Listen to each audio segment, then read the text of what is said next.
Hey, revolutionaries. Welcome back to the Secular Homeschool Revolution. I am your host, Ashley.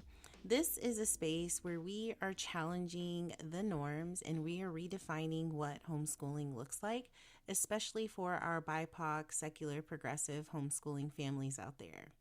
And whether you're just starting your homeschooling revolution or you've been at it for a while, I do think today's topic will resonate with anyone who's tired of feeling the pressure to keep up with trends that just do not serve us.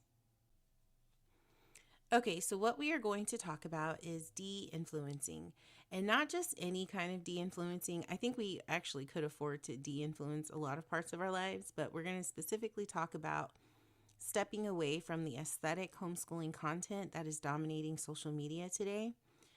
We've all seen it. It's that picture perfect, the desk, either like the boho wall or the minimalist color palettes and the very perfectly curated bookshelves. Look, we get it. They look nice. I'm not going to knock it. They also look very expensive, but they're not what homeschooling must be. Many people in our community, especially our BIPOC community, think it's not attainable because it's something that white people do, or you have to have, a huge salary or income to afford to homeschool. And you can homeschool on a budget. And in fact, a lot of homeschooling families are sacrificing one income and are on a strict budget.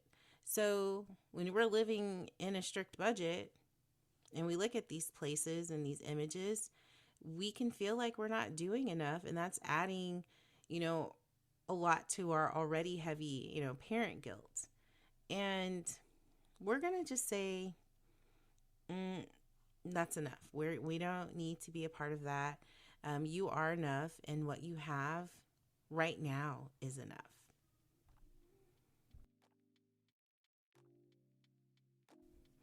The first talking point I have is why aesthetic homeschooling often misses the mark.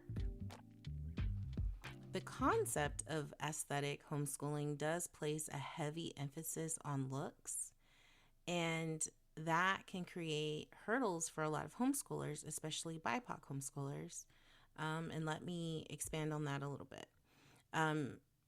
One thing is that a lot of what's considered aesthetic often requires expensive materials, fancy organizers, technology. We've even seen some influencers remodeling parts of their home or adding, sheds that are turned into homeschooling spaces on their property. And a lot of us can't afford it. And I'm not hating them or I'm not shaming them. And a lot of us also don't or won't prioritize it. I came here to say that homeschooling does not require an Instagram worthy classroom. Your kitchen table, your living room floor, your sofa, or even a corner of your apartment will work just fine. I promise. It's really about the kids getting and receiving the information. So, a lot of the popular homeschooling aesthetics that you see, they're minimalist or Scandinavian or this kind of boho chic look.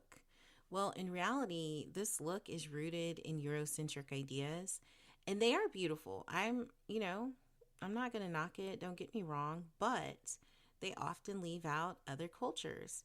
And it's like we only see these specific styles, and it feels like other rich and vibrant cultures, our culture specifically, are being ignored. And it suddenly, I don't know if suddenly is the right word. I don't think it's subtle. It reinforces the idea of white-centered perspectives that are the norm. And we already know homeschooling in itself is traditionally white Christian, and we are taking up space because here's the thing. We can change that. We can bring our own authenticity and representation into the homeschooling spaces. It is necessary that we celebrate our own diverse cultural heritage and create learning environments that truly reflect who we are, because representation matters and our kids need to see that. Next I want to say, start with what you have and repeat after me. I do not need a Pinterest perfect homeschooling setup to provide a meaningful education for my kids. And say it with your chest. I don't need a Pinterest perfect homeschooling setup to provide a meaningful education for my kids. And then say it again for the people in the back. And here's some advice that I think can help cut through the noise. And I say this with a full heart. I am a thrifter. I am a reuser. I'm leading a community give day with our co-op. We are bringing old clothes and, gently used clothes, curriculum, books, toys, so that we can do a community exchange, because I think you can repurpose things and it'll still be fully functioning. So use what's accessible, repurpose what you already have, some plastic containers, great for organizing supplies. You can use old shoe boxes. Those are great for craft or crafting supplies or storing flashcards. It doesn't have to look fancy. It just has to work for you. Next, focus on functionality. Does your kid have a comfortable space to work? Do you have basic supplies like books, paper, and pencils? Prioritize what your kid needs to learn over what looks trendy online.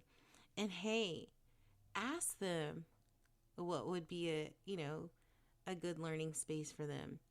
Maybe just them having like a giant fluffy bean bag is what they really want. I mean, it really goes a long way. When your kid has an input and say, they feel a sense of pride and joy in their own educational space. And 9 times out of 10, what they want will not look like a Pinterest aesthetic board. Go with what brings joy for your kids and your family and don't worry about what it looks like. Next, reclaim your culture. Use your cultural roots to drive what homeschooling aesthetic should look like for your family.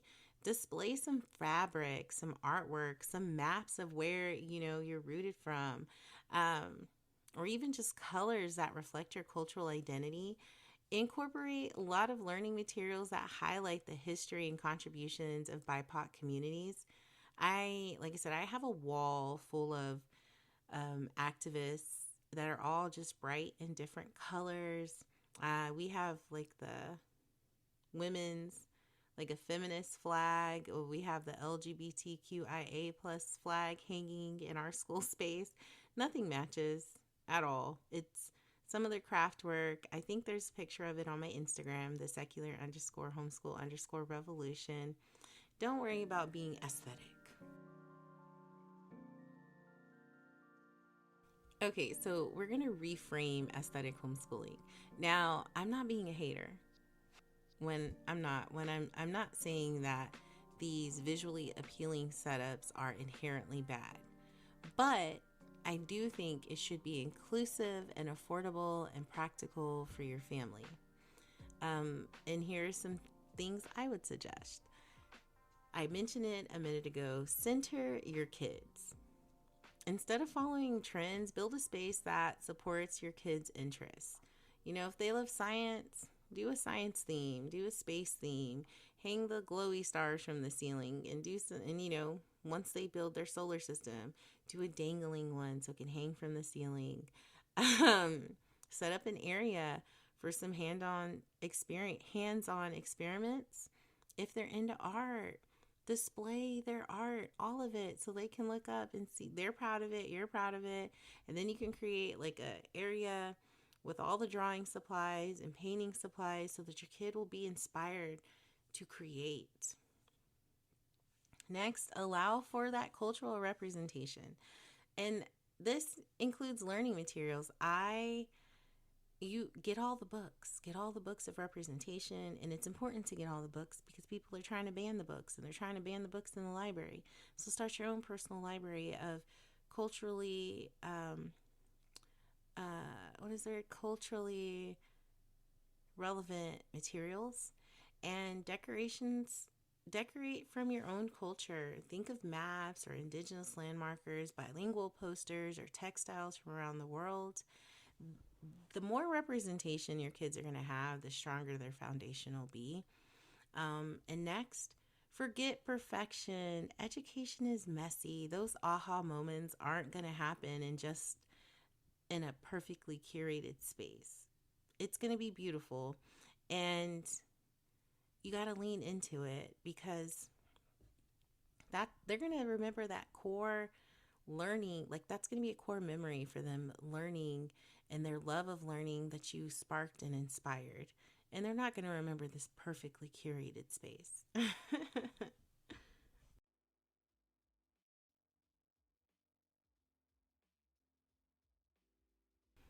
Okay, revolutionaries, I know this episode is going to be a little bit shorter, but I think I was inspired because I was on social media and I was scrolling and I was like, well, dang, these are all like very curated, very beautiful spaces.